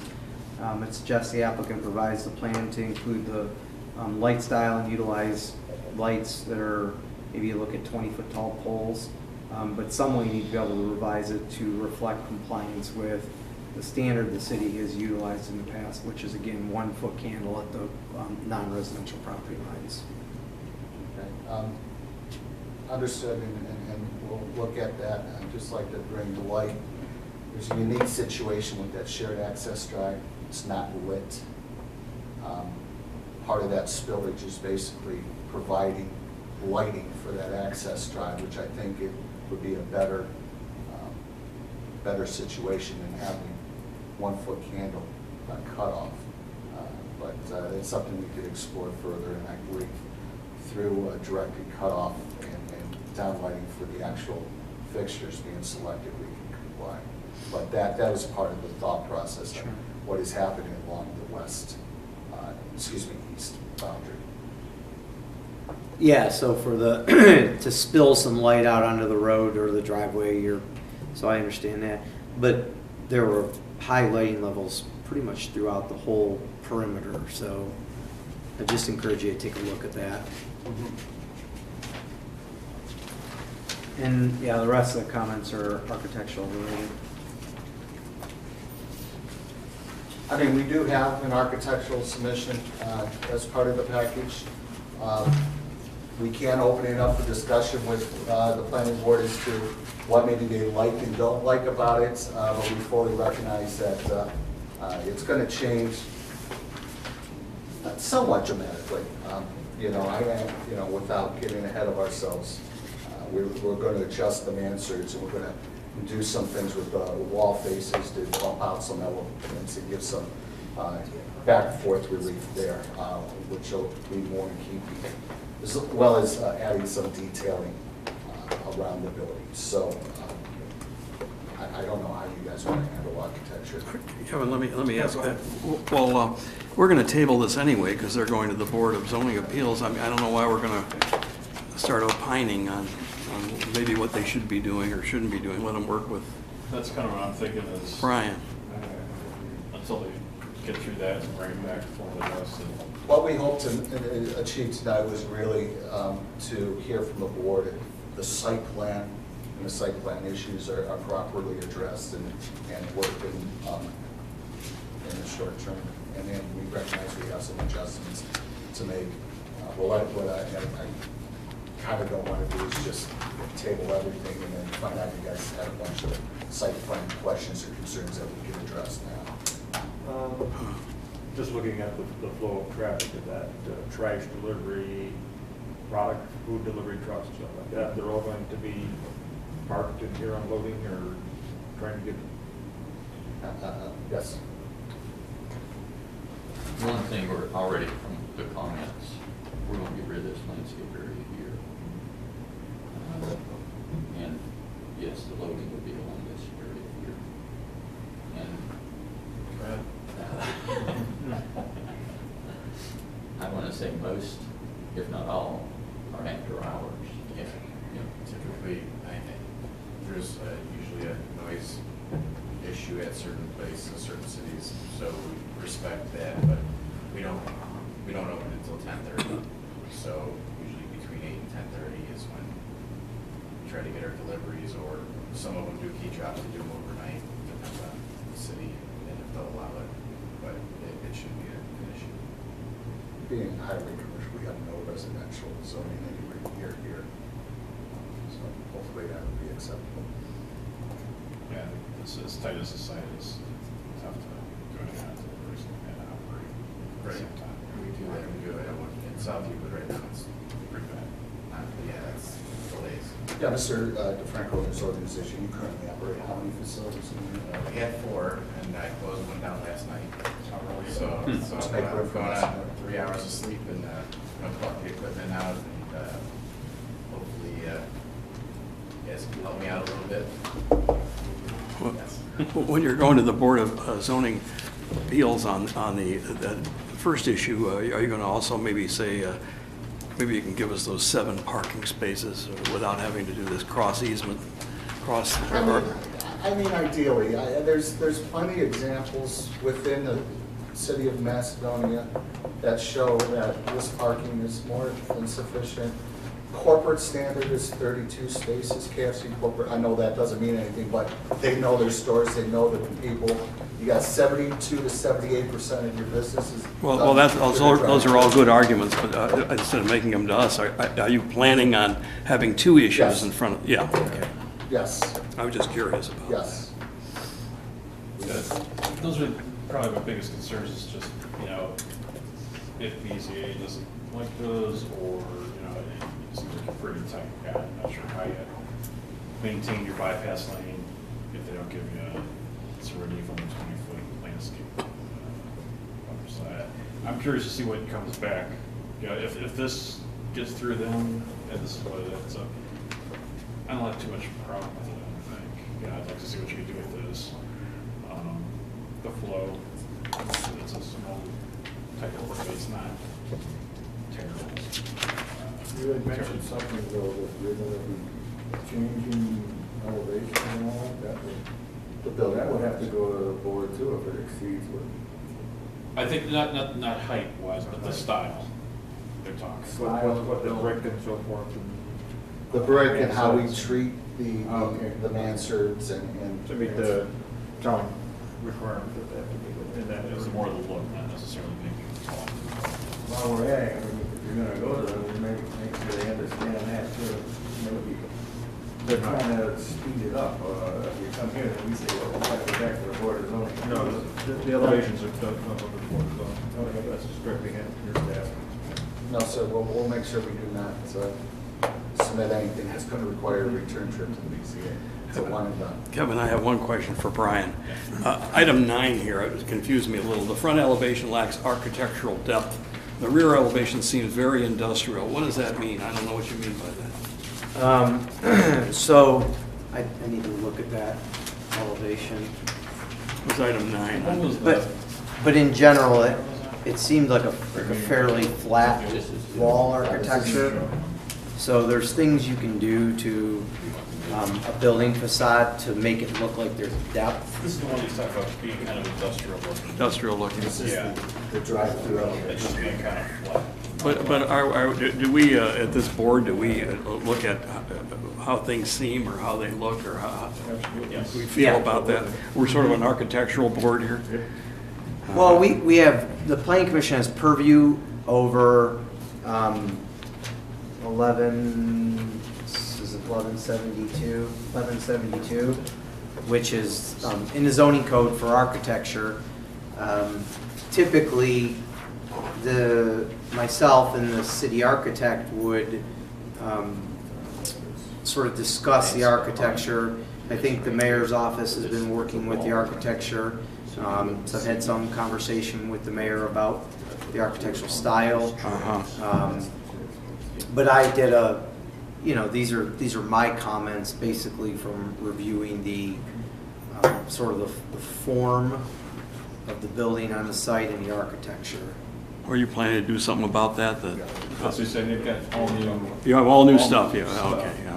that they've- New elevations right here. And it's Yeah, not I really get you. fair to anybody, but Sure. sort of. So I know, ideally, and I said that, form to me is a bigger issue, even a little more than architecture. I know you're not going to say you want to redesign the building so it fits on the site, but basically you're taking a rectangle and putting it onto a corner lot, and that's tough to do. I know you've turned it a little bit versus being parallel to 8. And I recognize it's a prototype, it says that, so this is a standard KFC, I'm assuming it's built industry-wide. But I guess I just, I'm on my soapbox a little bit. We build we should be building for the future and for a product that would remain and be sort of celebrated on that site for 50 years. And I think that you could do a much better job by designing a building to that site versus using a prototype. Now, we can agree to disagree because I know that's what you would prefer is to use the prototype. But I think that's what I was trying to convey when I talked about form of the building on the site. We will discuss this further after we submit our revised. Sure. I mean, to rebut your statement, and I don't want to get into a rebuttal, but there's operational issues, and this building is not unlike many other buildings that already exist throughout the city of Macedonia. I think things can be done to a rectangular building. If you look at the building that we just built with the Starbucks in Macedonia, this is basically a box, a square box. And through architectural elements and relief, I think we were able to achieve the requirements of the town center architectural guidelines. And that's what we're asking here, is give us a chance to further refine our design and show that we could design a attractive building that meets the requirements of the zoning code as written. We thought would look really good would be a round building on this corner. Can you put that back? No one's considered that. Well, you know, first we had to give away horses, and then we let everybody train in there, and it got all beat up. But no, I understand what you're saying. I understand. And then, you know, I hope everybody recognizes here, and I know Mr. France and Mr. Hall and Mr. July, we didn't just walk in and say, here's it's decided. We've been working on this behind the scenes for many months. And, you know, we're trying to balance the needs of a business to be successful and corporate who has new branding standards that we are deviating from. And the city of Macedonia has a set of standards that they want to uphold, and you have an attractive city, and I think we could balance all that. I'm guessing there, at some point, there was some consideration to developing it at one time, like combine the buildings, like you did with the Aspen, the Starbucks, two different tenants. That just not working at this point, something like that, or was it looked into? Well, it was. I mean, not to go into a long discussion on development and why things happen, why things don't happen. You know, part of what we were getting was a lot of inquiry of, you know, well, how are you going to reuse that round building and make it into a KFC and this and that, and sometimes vision is lacking. Yeah. And so that's why we took down the building, to sort of show we got a clean slate here. I think we are looking at, you know, the location and some of the surrounding businesses around there. You know, is been a challenge in how all that works together. Quite frankly, KFC came to us and said, we want to develop a restaurant here. And that's what we do. We develop plans for end users.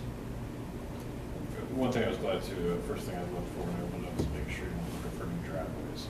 I'm glad you didn't, you know, serve everything off of this. I'm not sure where the LA goes to, but I'm glad you didn't try to change something over here. I can fight about that, but I'm glad that didn't happen. So that was one thing off my checklist before I even saw the plans. And I think one thing that Mr. DeFranco mentioned, I think is worth mentioning, they opened for business at 10:30, which should alleviate any concerns about that morning traffic.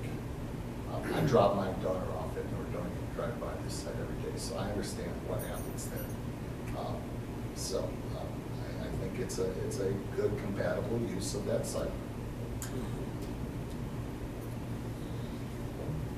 You guys Now, I've been on my soapbox. Do you guys have any thoughts, anything you want to, you concerned with the site plan? I mean, we're not going to approve anything tonight, but is there anything you're seeing? Really, any glaring issues that we really need to address before coming back to the board, that's what we want to identify. Just one comment, I think I'm a little hard of hearing, but I think I got it better. Did you say there were several, like, corporate prototypes? And there's many Kentucky Fried Chicken buildings. Yeah, if you're, and Roger, you can speak to this. Yeah, this prototype became developed, you know, KFC's been struggling over the years. And they've come up with this, I actually brought it, we had to bring it up here to the table. I did not. A new prototype, and it sells.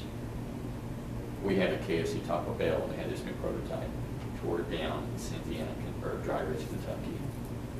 His sales opened up 50% more than what it was before. We're a year later, and we're still 30% up. And they've done market research and stuff, so they're looking for the younger crowd, the 18 to 25. So this is a new prototype that they're doing everywhere in the United States. Okay. And we actually, they have a 55 seat, a 42 seat, a 30, and a 20 seat. We originally had a 55 seat on there. but because of all the changes and everything, we dropped it down to a 42 seat. Okay. And I don't know what else to, and it's funny when I tell people that we're working on a new prototype for KFC, they're like, well, they're all the same. That's what I thought, it was a cookie cutter kind of building. But over the years, I used to work for KFC, so every 2-4 years, they're always changing. So right now, their prototype, what he's doing is a KB 42. So the new building architecture is very much like you see a lot of the other guys. In fact, look at the new McDonald's that's built down on on 82. Much more modern, and I don't want to say industrial looking, but much more. It is industrial. It is. It's horrible looking. Well, architecture is subjective. Redesign. No. So that's what a lot of Taco Bell is another one. A lot of these national retailers right now are going through these new rebranding efforts to be, fresh and hip and young, and that's the style of architecture out there. We can debate whether it's appropriate or not, but the problem that Alessio's having is in order to get a franchise license from corporate corporate needs to approve it. And corporate said we just spent X millions of dollars coming up with this new brand and everything, and we're deviating from it quite a bit. So we're working. Hopefully that. Joe, I forgot that you had comments. Any of these haven't. Oh, and you had comments too. I have a couple questions, yes. Okay, well, Joe, we'll go through. Yeah, I'll chime in real quick. And some of my comments have already been discussed here, which is fine. I guess I'll start with, my biggest comment. In looking at the plan, the demolition plan and the final site plan, it certainly indicates that the northerly half of the parking lot is to be left in place and isolated, and also on a separate legal parcel. And I guess that raises a couple of questions. First of all, I'm not sure that a parking lot without a primary use is even allowed by code. And I'm not sure if the city or the planning commission would want the city to be left with an unused leftover parking lot at this location. So I guess my thought is, does the entire parking lot get demolished and then the northerly parcel is just grass until future development, whenever you develop the northerly parcel? But short answer is yes. We'll remove all the parking. Very good. So easy. How come you don't do that for me? I rate better comments. There are valid reasons to remain that parking lot so your sub-base doesn't get all messed up. It's a lot nicer to preserve the building, future building pad area. The pad. When it's already paved. Yeah, although I'm sure, I'm not sure what kind of condition it is. I'm sure it hasn't been crack sealed. We'll remove it. Yeah, okay. And that's good, thank you. The dumpster, if you look on the site plan sheet C3, you've got the curbed island dumpster, the curbed island directly across from the dumpster. And I think that curb is going to present an issue for the garbage truck driver to maneuver in to the dumpster. I would suggest simply striping that island off as opposed to a curb, and then at least the garbage driver can pull right in there. Cool. In looking at the utility plan, the drainage plan, there's only one catch basin on the site, and it seems to be picking up a pretty substantial area. And this really is, I guess, a question for the design engineer. The fine tuning of the design would certainly want to make sure that that one catch basin is enough to receive that drainage area so it doesn't overtop. And then it appears, I think, and I'm not sure how much of the drainage actually leaves the site leaving the site through the exit-only driveway. And I would just be careful not to have too much water leave the site at that location, because then during a rain event, we could get a river going down the shared driveway, and then the river goes on to Highland Road. So those are, I guess that's a detailed engineering question, not really necessary at this time for an answer. It looks like, in reviewing the plan for the southerly parcel, that the plan actually reduces the amount of impervious surface for the southerly parcel, which is good. And then if you do your critical stormwater calculations, you actually don't need stormwater detention for quantity because you're reducing the impervious area, which is good. We all like that. But code and EPA still requires a stormwater quality component. So that would need to be a part of the final detailed engineered plans. And to me, it would seem like the southwesterly corner is the natural location for that feature. Otherwise, Brian touched on the lighting plan and the 20-foot landscape setback encroachment. I would strongly suggest a do not enter sign at the exit only driveway. And also, just so you know, the plan, you don't have to do it at this time, but when you get to final engineered design plans, you also need to submit to Northeast Ohio Regional Sewer District. They also review for stormwater purposes. That is a requirement of the sewer district. Otherwise, I don't really have any issues. I know we're tabling it anyways, and when you get to the next step, obviously we'll need a final design set of plans to be submitted to the building department for review and approval. That's all I have, Chairman. All right, Mr. Bell, been sitting there all. Yes. Gets to speak. Is somebody doing the white box and somebody doing the build out? We're No. using one, we won't have some of those issues we had on the last project? No issues. Sure.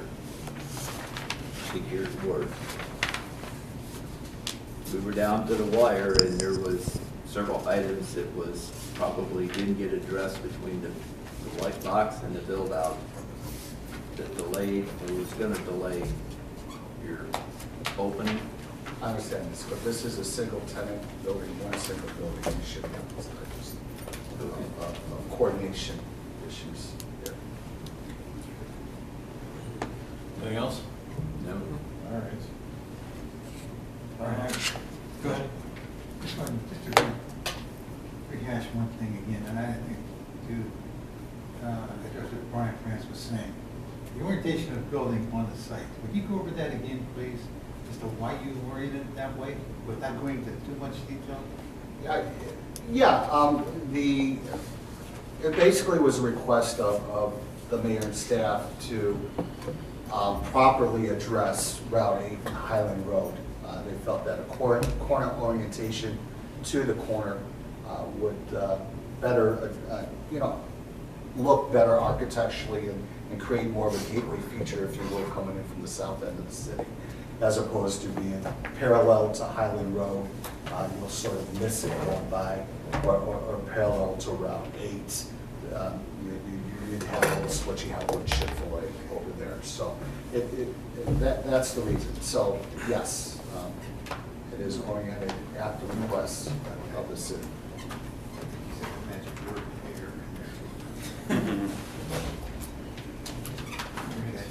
Anybody got anything else for these guys? All right, make a motion to table. Motion to table. Second. All in favor? Aye. Opposed? All right, so we'll work to see you guys down. I guess you'll want to see you. BZA, they'll make the application for BZA and they'll come back with that resolved with our final architecture. Good. That's good. Thank you. Thank you.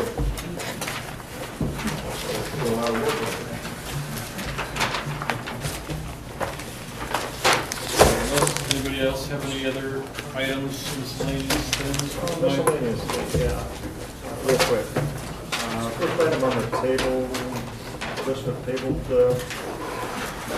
stuff is coming up on the 1-year anniversary. We should probably consider removing that. Yes, absolutely. Is that automatically done, or do we have to say something?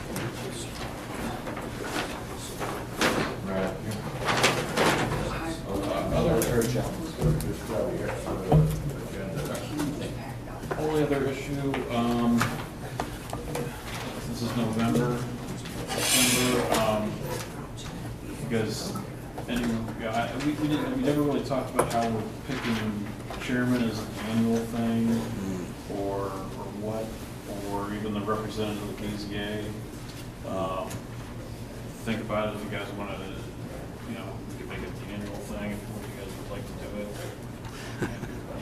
Okay, were you willing to do it? I'll keep doing it if nobody wants to. I don't think anybody wants to. I think we need someone who knows.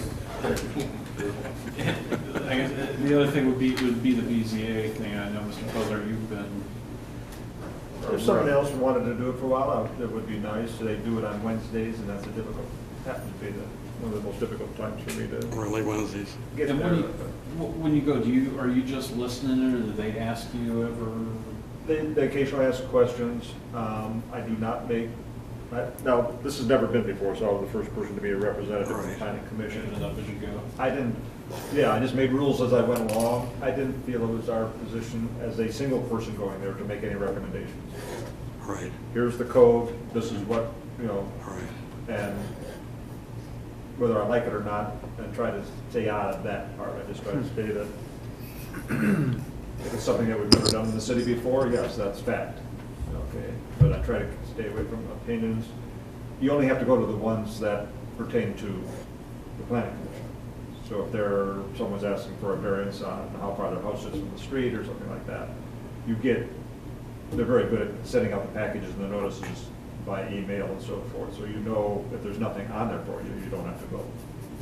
So strictly stuff that concerns planning commission, commercial type stuff that has come to us. Now they go to them. There has to go to They them. may need questions. So commercial buildings primarily is what it's about. It's been pretty consistent once a month, or is it? Actually, they have been. It used to be sporadic, and they kind of settled into the first Wednesday of the month now, and they've had enough to keep them coming almost every time. Let's put it. That's a problem, by the way. They- That should tell you right there that your code is not working, that you have that many cases. So like in Most of them are other residential. communities I may be familiar with and do work with, I think we've had 2 cases the entire year. Right. And that's how it really should And be. it's really surprising. Most of them are residential. Yeah. That's the majority of their Yeah, it's an oversized garage or a fence. order lot. this and Yeah. that. So Yeah, so if there's- 90% is probably residential. Yeah, if there's reoccurring themes, that tells me there's probably a problem with the code. Well, how can we avoid that? By changing the code? Or? Oh, yeah. Code Oh, update. yeah. Rewrite Yeah. the code to it. Oh. Some of it goes Yeah, back to the early 60s. The code should be comprehensively rewritten at one time. That's a big cost to do it, though. Follow somebody else's code, maybe that they don't have as many hearings in the BZA. Is that kind of follow? No, you're too. I mean, Macedonia is at this point. Macedonia is very unique. It's got a lot of different commercial, industrial, office, residential uses with a lot of variances have been issued for a number of different things. I think the city needs a comprehensive rewrite of its planning and zoning code. Your subdivision regulations are from, like, literally, I wasn't teasing, they were written in like a tablet by a caveman. So they need to be comprehensively rewritten, both the subdivision regulations and the planning and zoning code. Has it had it since it was installed in the late 70s and early 80s? Has it ever had a rewrite? I don't think. Not a total rewrite. No, not a total Each group rewrite. comes in and changes this little portion or Fixes this something. portion. Yeah. fix this. Yeah, little bits here and there, but for the most part, no. Because I was on city council when it first came in, when we boilerplate from Summit County. Right, others, yeah, other copy of it. Yeah. So just something to think, you know. Okay. Well, for an agenda item for next time, could we put on BZA representative at the end? And we can discuss it. So you guys think about it. I'm sure Mr. Posar sounds like you wouldn't mind someone else taking Somebody else over for carry the ball. Yeah, a little bit. I can do it again sometime down the road, but. Do you also want to vote for the chairperson? That's fine as well, yeah. Correct that issue. Look at that once a year. Yeah.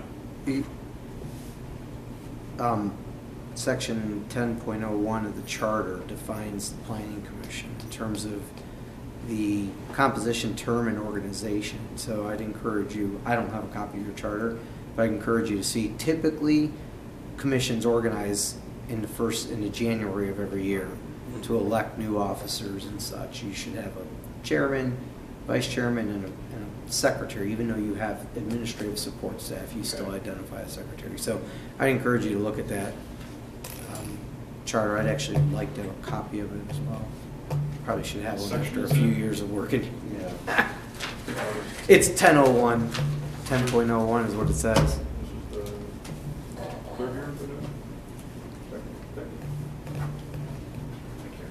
Yeah, this is the end of the second. It's whatever the mayor's term is. It ran with the mayor. Yeah. First, the change came in when he came in. All right, anything else? All right, so I'll make a motion to adjourn. Motion to adjourn. That's adjourned. All right.